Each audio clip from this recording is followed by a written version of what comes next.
생존자의 이송 장면이 좀 들어와서 전해드리도록 하겠습니다. 당초 구조된 2명 중 1명인데요. 한국병원으로 이송됐던 승무원이 가족의 의사로 서울에 있는 병원으로 이송을 결정했고, 지금 보시는 화면이 이 생존자가 지금 이대목동병원으로 이대병원으로 이송되는 장면입니다.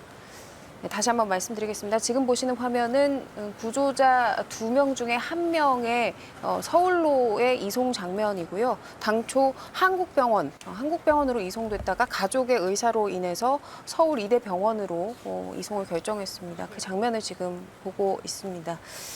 자, 계속해서 원장님과 말씀 이어나가도록 하겠습니다.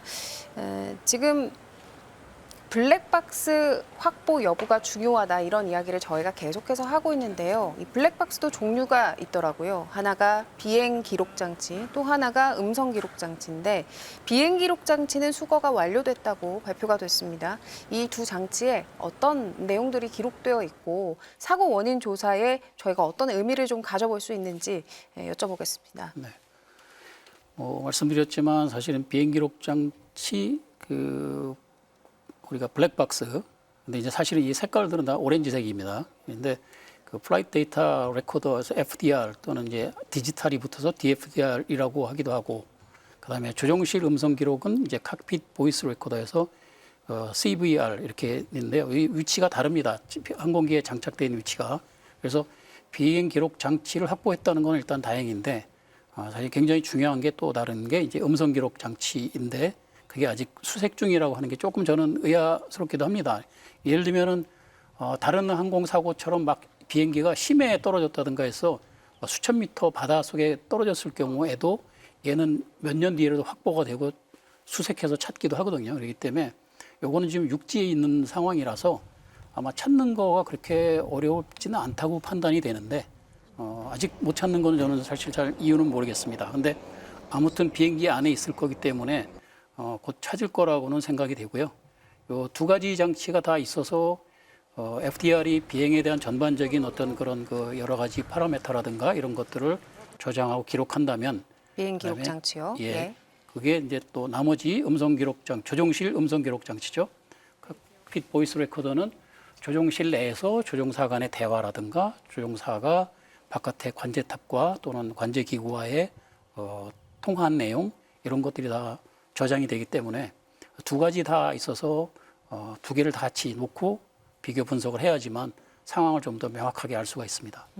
아직까지 이 음성 기록 장치를 찾지 못하고 있는데 별 문제 없이 찾을 것이다, 이런 말씀을 해주셨어요. 근데 비행기가 전파될 정도로 굉장히 강력한 이 폭발이 있었기 때문에 혹시 소실되지 않았을까 하는 우려도 있거든요. 물론 그런 가능성도 사실은 있는데요. 사실은 이런 거에 대비해서 그 비행 기록 장치라는 것들은 굉장히 높은 고열과 그다음에 높은 이 중력 가속도에 견디도록 설계가 돼 있습니다. 그래서 이건 직접 항공기가 충돌한 게 아니기 때문에 그런 정도의 충격은 아닐 거라고 생각이 되고요. 문제는 이제 화재가 발생했기 때문에 열로 인해서 이게 혹시 손상이 됐을 수도 가능성은 있는데, 근데 그 자체가 아예 없어지지는 않거든요. 열로 인해서 녹음이 손실이 된다는 거 할 수는 있지만, 지금은 이제 문제는 아예 찾지 못하고 있는 상황이기 때문에 그거는 조금 의아한 부분인 거고, 어쨌거나 조만간에 찾지 않을까 싶습니다. 예, 이 기장과 부기장이 사고 당시에 어떤 대화를 나눴을지 그 데이터가 담겨 있는 음성 기록 장치, 아직은 수거가 되지 않았다, 아직까지는 찾지 못한 것으로 저희가 전해 듣고 있는데, 확보가 됐다는 소식이 들리는 대로 전해드리도록 하겠습니다. 또 활주로 길이에 대한 이야기도 굉장히 많이 나왔었는데, 지금 현재 이 무안공항에 문제가 된 활주로 길이는 800m죠. 근데 인천공항 같은 큰 공항에 비해서 좀 짧다라는 지적이 있긴 했는데, 사고를 유발할 정도는 아니다, 이렇게 국토부가 밝혔더라고요. 네. 예를 들면 인천은 제가 정확히 기억을 못하니 예를 들어서 한 4,000m, 그러니까 12,000피트가 넘습니다. 예. 그럼 여기는 이제 2,800m니까 그러면은 락하게 보면은 그래도 한 8,000 얼마 9,000 가까이 되는 활주로이기 때문에 무안도 사실은 국제공항입니다. 그래서 737 기종이 2,800m에서 이륙하고 착륙하는 데는 전혀 길이가 문제되지는 않는다. 이렇게 보여지고요.